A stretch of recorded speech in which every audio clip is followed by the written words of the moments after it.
कि आप लोग क्या करते हैं, आप लोग यहाँ ठूस ठूस के खाना खाते हैं, वो मुझे थोड़ा दुखद लगता है।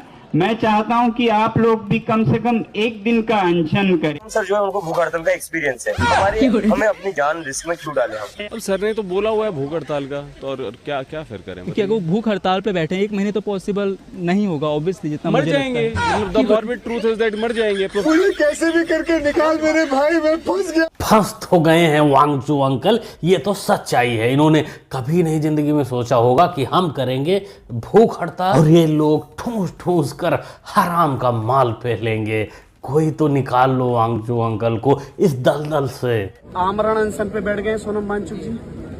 अगर इनके साथ कुछ हो गया तो आज यूथ जो है वो जंतर मंतर पे है।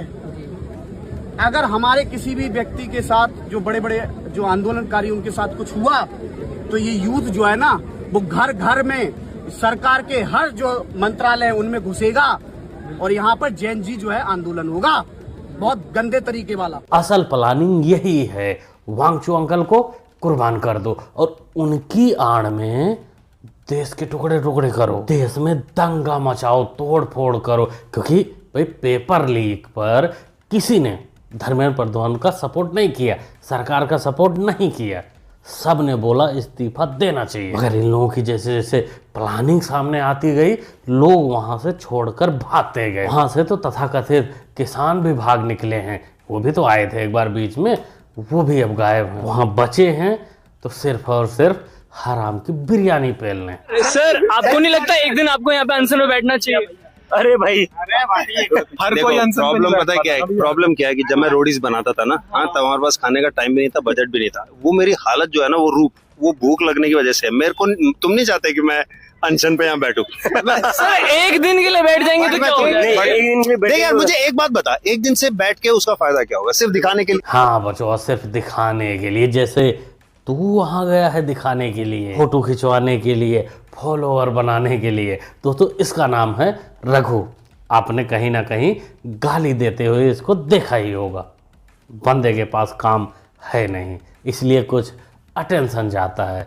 मंच इसको मिल गया, सीजेपी प्रोटेस्ट यहाँ आया, लेकिन जब भूख हड़ताल की बात हुई तो कन्नी काट गया। भूख हड़ताल करना तो इसके पप्पा के बस की भी बात नहीं है। ऐसे लोग यहाँ आते हैं, हाय हेलो करते हैं, कुछ फॉलोअर बढ़ाते हैं, अटेंशन पाते हैं, फिर निकल जाते हैं। पुलिस से हम कुछ भी पर्सनल बातें करें, ये सारे लोग आकर रिकॉर्ड करें, इनको पर्सनल बातें जानकर करना क्या है? करना है बचवा, जानना है दिल्ली पुलिस को, क्योंकि जंतर मंतर तुम्हारे खाला का खाली प्लॉट नहीं है। देश की राजधानी का एक सेंसिटिव इलाका है, वहाँ तुम क्या कर रहे हो, क्या प्लानिंग कर रहे हो, सरकार को तो जानना ही पड़ेगा। कि तुमको परमिशन मिली है धर्मेंद्र प्रधान का इस्तीफा लेने के लिए, सरकार के खिलाफ प्रोटेस्ट करने के लिए, नीतियों के खिलाफ प्रोटेस्ट करने के लिए, दंगा मचाने के लिए नहीं। भाई और जुनैद भाई, कुछ लोग कह रहे हैं कि यहाँ पे तो भीड़ कम होती जा रही है, ये तो 10-15 लोग यहाँ पे रहते हैं, इस पे कुछ क्या कहोगे? देख लो कितने की संख्या में लोग सो रहे हैं, कैमरा घुमा कर दिखा दो, एक बार पता चल जाएगा।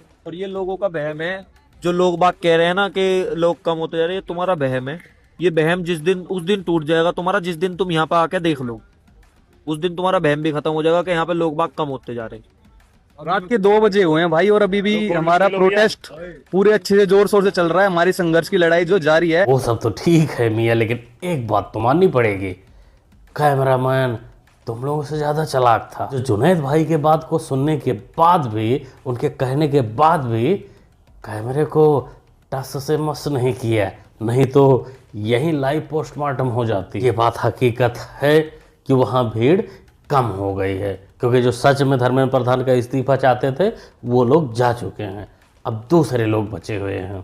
भीड़ कम हुई है, तुम लोगों का प्लानिंग फेल हुआ है, चेहरे पर भी दिखता है। और ऐसे ही चलता रहा तो एक दिन तुम्हारा प्रोटेस्ट हो जाएगा बंद। और जिस लिए तुमको लोग सपोर्ट किए थे धर्मेंद्र प्रधान का इस्तीफा, लगता है उनका इस्तीफा भी नहीं ले पाओगे। राजा जी से एक हाथ जोड़कर निवेदन है कि अगर मेरे जीते जी मुझे जस्टिस दिलाने के लिए, मेरे पापा को जस्टिस दिलाने के लिए आप एक ट्वीट नहीं कर सकते, मेरा साथ नहीं दे सकते, तो मेरे मरने के बाद मुझे कुछ हो जाए, मेरे पापा को कुछ हो जाए, उसके बाद भी हमारे घर पर राजनीति करने वाले। नीली बत्ती कांड होने के बाद ही राजनीति की जाती है। तू बकलोल है। तेरे पप्पा ने तेरे को बकलोली सिखाई है, दुनियादारी नहीं। तेरे पप्पा ने सनातन को गाली देने के साथ साथ डिफेंड करना भी सिखाया होता तो ये हाल नहीं होता तेरा। बाकी बात रही चंदू मियाँ की, जिसके ऊपर तू गुस्सा है कि वो हमारा सपोर्ट नहीं कर रहे हैं, तो बच्ची तेरे को पता होना चाहिए कि चंदू मियाँ को चाहिए फुल अटेंशन।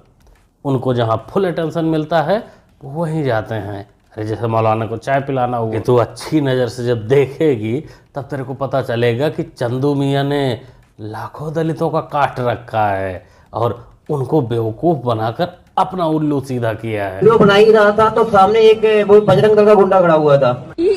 थोड़ी देर पहले यहाँ पर कुछ गंदे लोग आए थे, लेके खान वक्त आए थे और पूरी टीम बनाकर आए थे। उन्होंने पापा पे हमला किया और मुझे बहुत ज्यादा चोट लग गई है। मेरे सामने आया, पहले मेरी वीडियो की तुरंत इसने मेरे मोबाइल में हाथ मारा, मारने के बाद मुझे गाली दी, चमाल तो मेरी वीडियो बनाएगा।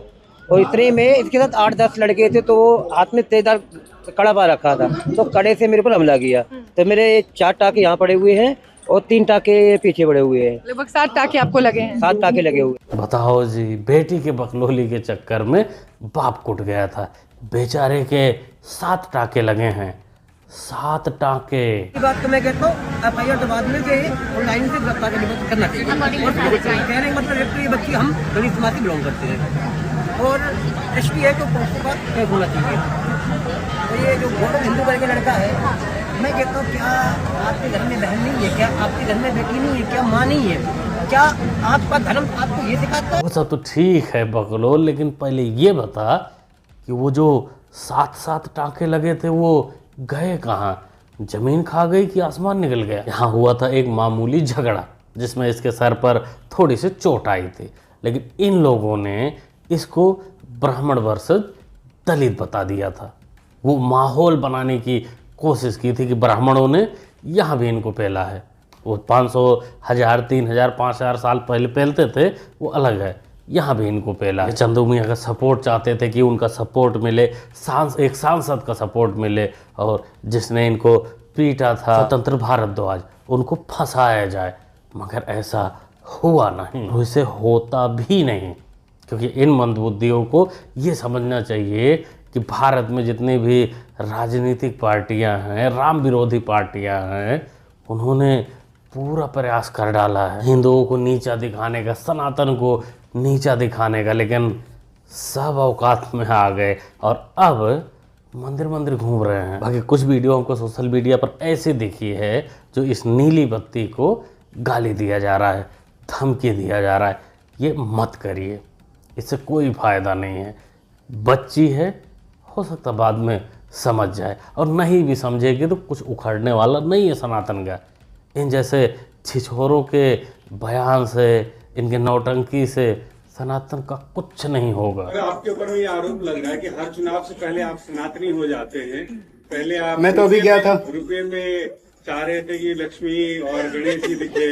अभी पंजाब का चुनाव आने वाला है, इसीलिए आप राम मंदिर बार सनातनी की बात आप मेरा छोड़िए ना। सही कह रहे हैं गुरु सेठ, इनको छोड़िए, क्योंकि इनका तो रोज का काम है रंग बदलना, थूक के चाटना। ध्यान ही देना है तो यूपी में चुनाव है, मियाँ भाई पर ध्यान दो, जिनके लिए बाबा भी रिक्वेस्ट कर रहे हैं। देखो अखिलेश जी, एक बार रामलला का दर्शन कर लीजिए और अब तैयारी करिए, हम कृष्ण कन्हैया के लिए भी कुछ कर सके। नहीं महाराज जी, कृष्ण कन्हैया को लाने का काम तो आपको ही करना होगा। मियाँ भाई को उन्हीं के हालात पर छोड़ दो और पैनी निगाह बना कर रखो, क्योंकि चुनाव के पहले ऐसा लगता है कि ये राम मंदिर जाएंगे, जरूर जाएंगे, चाहे दर्शन भाव से जाएं या पाखंड करने जाएं, लेकिन जाएंगे जरूर। आपके मार्फत मैं देश के तमाम लोगों को यह आह्वान करता हूं कि कोई भी स्कूटर, मोटरसाइकिल और कार जो पेट्रोल की है, जिसमें इथेनॉल डाला जाता है, अगर खराब हुई है तो तुरंत डीलर के पास जाइए,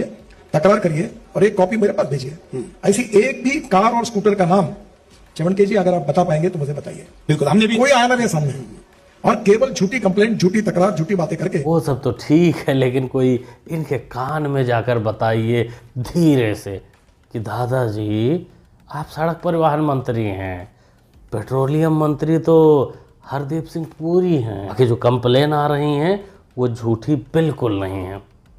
अपने एक नॉर्मल दिमाग से सोचो, कॉमन सेंस लगाओ कि जो इंजन जिस ईंधन के लिए बना है उस इंजन में वही ईंधन पड़ता है, दूसरा ईंधन डालोगे तो वो ख़राब हो ही जाएगा। जो गाड़ी E20 कंप्लाइंट नहीं है उनमें डालोगे तो ख़राब होगा, और भारत में 80% गाड़ियां हैं जो E20 कंप्लाइंट नहीं हैं। इतना भी कॉमन सेंस नहीं समझने को तैयार हो, अपने ही बकलोली पे ले जा रहे हो। पिछली वीडियो एथनॉल पर बनाया था, इनके बारे में बनाया था, वहाँ लोगों से हमने पूछा था कि भाई जो खबरें आ रही हैं, लेकिन आप लोग जेन्युइन कमेंट करके बताइए कि आपके बाइक, आपके कार में क्या समस्या है। सैकड़ों लोगों ने कमेंट किया, स्क्रीन पर आप पढ़ सकते हैं, देख सकते हैं। लेकिन महाशय फिर भी कह रहे हैं कि सारी कंप्लेंट तो झूठी हैं। ऐसा लगता है हमको कि गद्दी पर बैठ कर भी ये ऊब चुके हैं, इनको कहीं और जाने का मन है। हो सकता है अपने पोते के साथ खेलने का मन है, अब गद्दी पर नहीं बैठना चाहते। क्योंकि अगर चाहते तो ये कब का मान लिए होते कि हाँ E20 से बाइक में, गाड़ी में प्रॉब्लम हो रही है। लेकिन धीरे धीरे जब शिफ्ट होंगे लोग तो मामला ठीक होगा, लेकिन ऐसा ये मानने को तैयार ही नहीं है। क्या बोलते हो दोस्तों, क्या कहना चाहते हो इनके बारे में और कॉकरोच के बारे में जो उनको बलि देने के लिए तैयार कर रहे हैं? जो भी सोचते हैं कमेंट बॉक्स खाली कमेंट में लिखिए, बताइए, अपनी राय दीजिए। मुन्ना भाई को सपोर्ट भी कर सकते हैं चैनल को सब्सक्राइब करके, जो कि सब्सक्राइब करना होता है बिल्कुल फ्री। मिलते हैं अगली वीडियो में। Thanks for watching.